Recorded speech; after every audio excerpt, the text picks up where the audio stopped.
Hey there, press the bell icon and never miss a video on cybersecurity and technology.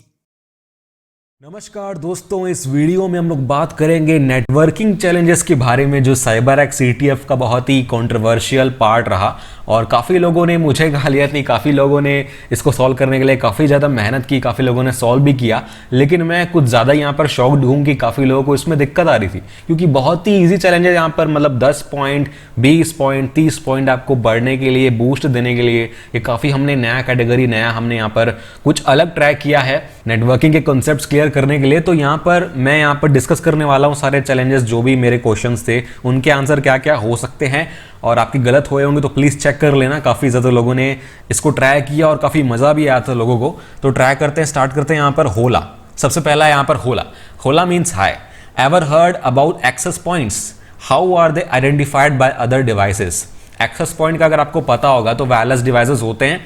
How are they identified by other devices, मतलब आप access point को कैसे पकड़ते हो, आपका phone कैसे पकड़ता है। इसके 181 सॉल्व्स हैं, ये काफी इजी था। ये तो जाहिर सी बात है, दे ट्रांसमिट समथिंग स्पेशल पीरियोडिकली। अब मैंने बोल दिया पीरियोडिकली, तो उससे समझ में आ जाना चाहिए कि कुछ तो ट्रांसमिट करता है ये। OSI लेयर या नेटवर्किंग लेयर में आप बोल सकते हो पैकेट, फ्रेम, लेकिन ये सब नहीं था इसमें। इसका एक स्पेशल मीनिंग है, ये एक स्पेशल वर्ड है। अगर आप सर्च करोगे नेट पे तो आसानी से मिल जाएगा आपको। इसका नाम है बीकन। मैं लिखता हूं बीकन। ये बीकन एक स्पेशल फ्रेम होता है जिसमें मैनेजमेंट और सिंक्रोनाइजेशन इंफॉर्मेशन होती है हर एक्सेस पॉइंट की। उसका जो नाम है, उसका SSID, वो सब कुछ होता है इसमें। और क्लॉक वगैरह सिंक्रोनाइज करने के लिए डिवाइसेस इसको यूज करते हैं। अगर आप किसी एक्सेस पॉइंट से एसोसिएटेड नहीं भी हो तो भी ये सारे एक्सेस पॉइंट्स इसको पीरियोडिकली ट्रांसमिट करते हैं अपने पूरे रेंज में, ताकि जितने भी रिसीवर्स हैं आसपास, फोन, लैपटॉप, जो भी आपके डिवाइसेस हैं, सब उनको डिटेक्ट कर पाते हैं और आप उनसे कनेक्ट कर पाते हो। तो ये बीकन होता है, स्पेशल फ्रेम ही होता है। तो आपको बीकन लिखना था यहाँ पर, सबसे इजी था ये 10 पॉइंट्स का। तो ये ट्रांसमिट होता है हर एक्सेस पॉइंट से। फिर दूसरा यहाँ पर स्टंप। अब स्टंप का क्या मीनिंग होता है? I am an OS, I am simple, I can help you in DNS, I have a term for the resolver that I have। अगर आपको DNS के बारे में पता है, DNS रिजॉल्वर के बारे में पता है, तो एक OS लेवल का DNS रिजॉल्वर होता है जिसको अपन बोलते हैं स्टब रिजॉल्वर। अगर आप सर्च करोगे ऑनलाइन तो स्टब रिजॉल्वर का आपको मीनिंग मिल जाएगा यहाँ पर, ठीक है। लेकिन इसका आंसर है स्टब, STUB। इसको आपको फ्लैग फॉर्मेट में लिखना था। ये देखो, DNS रिजॉल्वर है स्टब नाम से। यहाँ पर आप पढ़ सकते हो स्टब रिजॉल्वर का एप्लीकेशन जो भी है। तो ये आपका आंसर था इस सॉल्यूशन का। इसके 41 सॉल्व्स हैं। ये भी काफ़ी इजी था, लेकिन इसके कम सॉल्व्स हैं, चलो कोई बात नहीं। फिर तीसरे पे आते हैं पार्टी पॉपर। ये हर टाइटल का मैंने कुछ नाम रखा है, फालतू में नहीं रखा है। इसका बहुत ही मीनिंगफुल नाम है। पॉप पहले था, होला, हाय, फिर है हमारा, फिर स्टम्प का भी मीनिंग था स्टब जैसा। फिर अब आता है party popper. I am more organised than my competitor, we both help you to receive mails. अब कौन कौन से प्रोटोकॉल है जिससे आप मेल रिसीव करते हो? काफी सारे हो सकते हैं आप बोलोगे, लेकिन जो पॉपुलर हैं वो दो ही हैं, IMAP और पॉप। चाहे कोई भी वर्जन हो, यहाँ पे IMAP और पॉप दो होते हैं। तो मैंने उन दोनों की बात की है, कॉम्पिटिटर्स मैंने यहाँ पर बात की है, तो वही दो हैं यहाँ पे। आई एम मोर ऑर्गेनाइज्ड, कौन सा प्रोटोकॉल ज्यादा ऑर्गेनाइज्ड है, कौन से प्रोटोकॉल में आप डायरेक्टरीज वगैरह बना करके मैनेज इजीली कर सकते हो, वो है IMAP। उसका कॉम्पिटिटर कौन है? POP, POP। Which port gives immunity to my competitor, मतलब पॉप का कोई ऐसा पोर्ट बताओ जो इम्यून हो। किससे इम्यून हो? प्रोटोकॉल किससे इम्यून होना चाहता है? अटैक से। और अटैक से कैसे इम्यून हुआ जाता है? सिक्योरिटी लगा करके, एनक्रिप्शन लगा करके। तो अगर आप सर्च करोगे पॉप के पोर्ट्स, पॉप 3 पोर्ट्स, कौन कौन से पोर्ट्स पे वो काम करता है? पोर्ट नंबर 110 तो है इनसिक्योर वाला, जो डिफॉल्ट पोर्ट होता है। लेकिन 995 जो पोर्ट है वो सिक्योर्ड पोर्ट होता है, जो एनक्रिप्शन प्रोवाइड करता है आपको। तो ये पोर्ट है इसका आंसर 995। ये इसके 134 सॉल्व्स है, काफी इजी था ये वाला। तो चलो, सबवे सर्फर, ये मैंने काफी बाद में रिलीज किया, लेकिन फिर भी काफी सारे इसके सॉल्व्स हैं। IPsec is my passion, it's commonly used techniques in VPNs, in which mode it is use for such applications. VPN में IPsec पहले यूज होता था, आजकल भी होता है, लेकिन आजकल SSL VPN ज्यादा यूज होते हैं। IPsec में मैं बता दूं कि दो मोड्स होते हैं बेसिकली जिसपे वो काम करता है। एक है ट्रांसपोर्ट मोड, दूसरा टनल मोड। ट्रांसपोर्ट पे हेडर्स एनक्रिप्ट नहीं होते हैं, टनल मोड में हेडर्स भी एनक्रिप्ट होते हैं पैकेट के। तो जो VPN है उसमें मोस्ट कॉमनली यूज टेक्नोलॉजी है टनल मोड। तो इसका आंसर है IPsec में टनल मोड यूज होगा, इसका आंसर वही है, मतलब टनल, ये है इसका आंसर, ठीक है। तो ये भी काफ़ी ईजी था, चलो कोई बात नहीं। फिर आते हैं हेड टू हेड पे, ये 20 मार्क का, इसके सिर्फ 10 सॉल्व्स हैं। ये मुझे काफ़ी ज़्यादा शॉकिंग लगा भाई, इतना ईजी चैलेंज था, इसके सिर्फ 10 सॉल्व्स। और इसका क्या है मैं देखता हूं यहां पे, Nancy is requesting the DNS for a host name, I am requesting the same server with Nancy source address in the request. मतलब मैं क्या कर रहा हूं, मैं भी सेम सर्वर पे रिक्वेस्ट कर रहा हूं यहां पे जहां पर नैन्सी कर रही है, फॉर अ डिफरेंट डोमेन, मतलब किसी और डोमेन के लिए मैं रिक्वेस्ट कर रहा हूं, in the same time, at the same time, मतलब टाइम जहां पर आ गया ना, समझ जाओ कि कुछ ना कुछ वहां पर होड़ लग रही है, मतलब हेड टू हेड, मतलब कुछ कंपटीशन टाइप का हो रहा है। सेम टाइम पे नैन्सी और मैं भी कर रहा हूं, और मैं क्या अचीव करने की कोशिश कर रहा हूं यहां पे, DNS मैं डिफरेंट डोमेन के लिए कर रहा हूं, वो किसी और डोमेन के लिए कर रही है, मैंने उसका सोर्स एड्रेस डाला हुआ है, तो जो रिस्पॉन्स है वो नैन्सी को हो जाएगा। और मैंने क्या बोला यहां पे, मैं एक ही टाइम पर कर रहा हूं, रिस्पॉन्स जा रहा है उसके पास। तो इसको सोच के देखो कि ये क्या हो सकता है, मतलब थोड़ा गैस लगाओ यहां पर। अगर मैं यहां पर टाइमिंग्स को बहुत ही प्रिसाइज वे में मैनिपुलेट करूं कि नैन्सी के जस्ट बाद मैं अगर रिक्वेस्ट करता हूं उसी सर्वर पे किसी और डोमेन के लिए, और नैन्सी को अपना रिस्पॉन्स बाद में मिलता है, उसका पहला रिस्पॉन्स जो होता है वो मेरा रिस्पॉन्स होगा जो मैं चाहता था। तो नैन्सी की सोर्स एड्रेस से मैंने रिक्वेस्ट किया, रिस्पॉन्स जा रहा है नैन्सी के पास जो मेरे रिक्वेस्ट का रिस्पॉन्स है, क्योंकि जो मेरा रिक्वेस्ट है वो किसी और डोमेन के लिए था, उसके पास किसी और डोमेन का ही IP जाएगा जो अटैकर चाहता है। जो नैन्सी का रिस्पॉन्स है वो डिलेड हो गया है, तो यहां पर टाइमिंग्स का चेंज हो रहा है। DNS रिक्वेस्ट के बाद जस्ट बाद मैंने रिक्वेस्ट किया वहां पे, तो यहां पर मैं क्या अचीव कर रहा हूं, सिंपल सी बात है, रेस कंडीशन, और आपको यहां पर अंडरस्कोर से सेपरेट करना था यहां पे।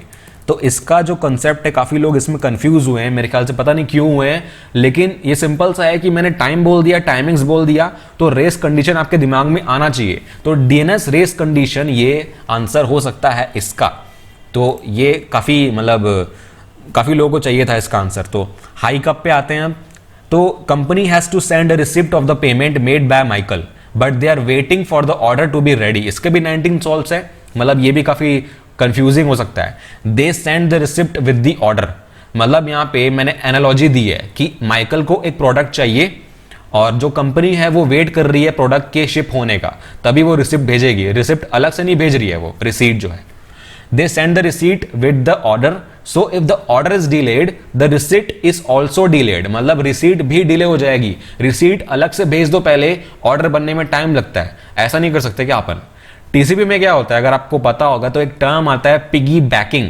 पिगी बैकिंग में क्या होता है, यहां पर एक डायग्राम है मेरे पास पिगी बैकिंग समझाने के लिए। तो अगर मेरे पास डेटा है, एप्लीकेशन लेयर से अगर कोई डेटा आ रही है तो ही मैं ACK भेजूंगा डेटा के साथ, अलग से ACK नहीं भेजूंगा। यहां पर देखो B के पास डेटा सेंड करने के लिए है, तो वो डेटा के साथ ACK भेज रहा है A के पैकेट का, तो उसको बोलते हैं पिगी बैकिंग। आप जमा कर रहे हो पहले डेटा को, उसके साथ ही आप रिसीट भेजोगे जो सामने वाला भेज रहा है उसकी। तो पहले तो आपको वेट करना पड़ेगा कोई पैकेट जनरेट हो रहा है क्या एप्लीकेशन लेयर से, तभी आप भेजते हो रिसीट को। तो यही टर्म होता है, मैंने डिले किया हुआ है अपना ACK ताकि डेटा के साथ सेंड करूं। ऐसे अलग अलग से सेंड करूंगा तो काफी ज्यादा पैकेट्स हो जाएंगे, नेटवर्क की बैंडविड्थ पे इफेक्ट पड़ सकता है। तो जब डेटा नहीं होती है, जब सिर्फ ACK भेज रहे हो, उस केस में पिगी बैकिंग नहीं होती, ठीक है। तो ये हमारा कंसेप्ट है पिगी बैकिंग, इसका आंसर ये था। अब आते हैं डोंट ट्रिप पे, ये भी काफी सॉल्व्स हैं इसके, 139 सॉल्व्स हैं। I am the border router of an autonomous system, how many routing protocols am I most likely to be running.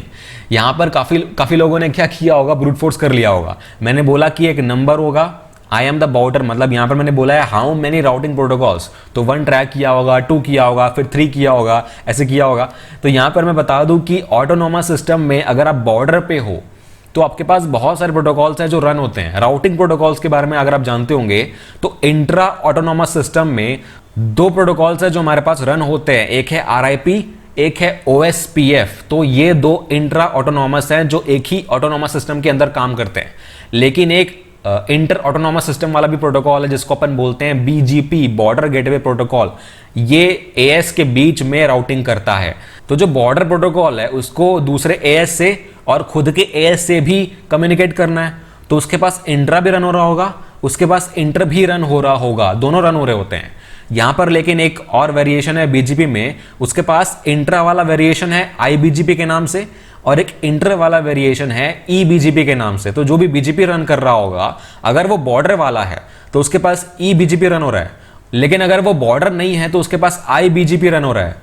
तो अगर बीजीपी रन हो रहा है तो दोनों रन होते हैं, चाहे तो ई चाहे तो ए, या तो दोनों हो सकते हैं। लेकिन बॉर्डर वाले के पास एक इंट्रा वाला रन होगा, मतलब आरआईपी या ओएसपीएफ दोनों में से कोई एक तो रन होगा ही होगा। लेकिन दूसरे बॉर्डर राउटर्स के साथ या दूसरे राउटर्स के साथ जो सेम एएस में काम करते हैं, उनके साथ कम्युनिकेट करने के लिए दो अलग अलग प्रोटोकॉल्स की जरूरत पड़ती है। एक है ईबीजीपी बाकी सारे एएस के साथ कम्युनिकेट करने के लिए, और एक है आईबीजीपी इंटरनल एएस में जो भी राउटर्स हैं उनके साथ कम्युनिकेट करने के लिए। तो टोटल में कितने हुए, एक इंट्रा वाला रिप या ओएसपीएफ, एक ईबीजीपी और एक आईबीजीपी। तो 3 यहां पर प्रोटोकॉल्स रन हो रहे हैं बॉर्डर राउटर में। तो 3 है इसका आंसर। ये थोड़ा सा ट्रिकी था, लोगों ने, मुझे पता है कि लोगों ने यहाँ पर ब्रूट फोर्स किया होगा, कोई बात नहीं, कोई बड़ी बात नहीं है, खैर मुझे पता था ये बात। तो फिर आते हैं ग्रंट पे। इसके काफ़ी कम सॉल्व्स थे यार, मतलब अभी भी सिर्फ 12 सॉल्व्स हैं इसके। मुझे नहीं पता कि ये लोग सॉल्व क्यों नहीं कर पाए। खैर ये डिफिकल्ट था भी, लेकिन मेरे ख्याल से मैंने इसमें कुछ गड़बड़ की थी तो मैंने फ्लैग फिर चेंज कर दिया। I am a very popular open source IDs. Popular open source IDs क्या दिमाग में आता है इसको सोच के? बहुत सारे हैं, लेकिन सबसे पहले दिमाग में क्या आता है? Snort. If I want to block a TCP connection by a socket, what response mechanism should I use? अगर आप जानते होंगे स्नॉट के रूल्स के बारे में, आप सर्च करते गूगल में तो सारे सॉल्यूशंस आपको मिल जाते, कोई बड़ी बात नहीं है। लेकिन यहाँ पर अगर आपको सर्च करना है तो आपको सर्च करना है स्नॉट के रूल्स, कैसे रूल्स होते हैं टीसीपी में, कैसे कनेक्शन ब्लॉक करते हैं स्नॉट में।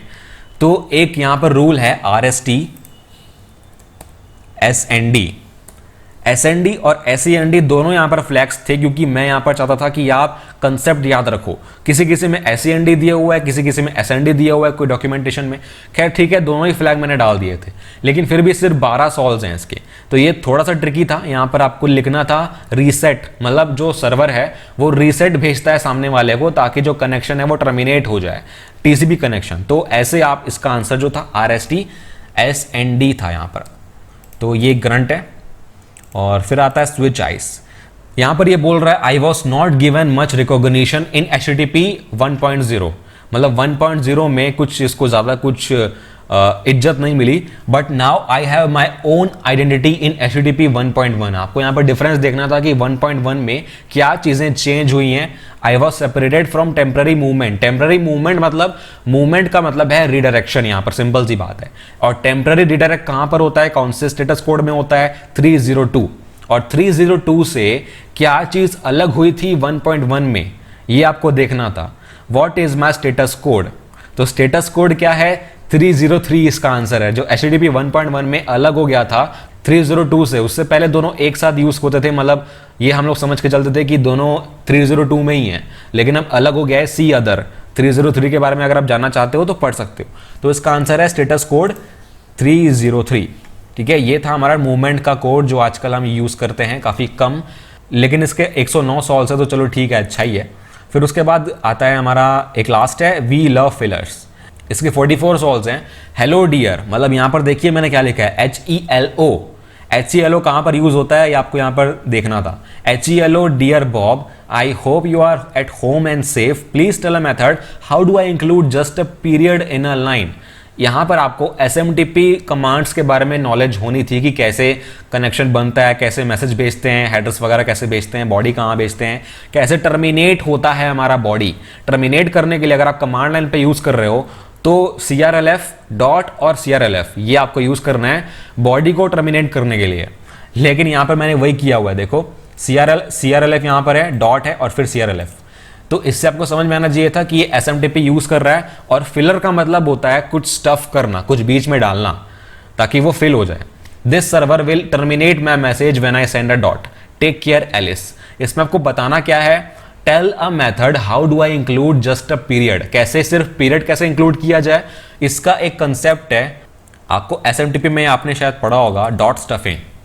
डॉट स्टफिंग में क्या होता है कि आप 2 डॉट्स लगाते हो, सिर्फ एक डॉट लगाओगे उस लाइन में तो वो समझेगा कि ये टर्मिनेशन है और वो बंद कर देगा बॉडी को। इसीलिए SMTP डॉट स्टफिंग यूज होती है यहाँ पर कि सिर्फ पीरियड अगर आपको इंक्लूड करना है तो 2 डॉट डालने पड़ेंगे एक ही जगह।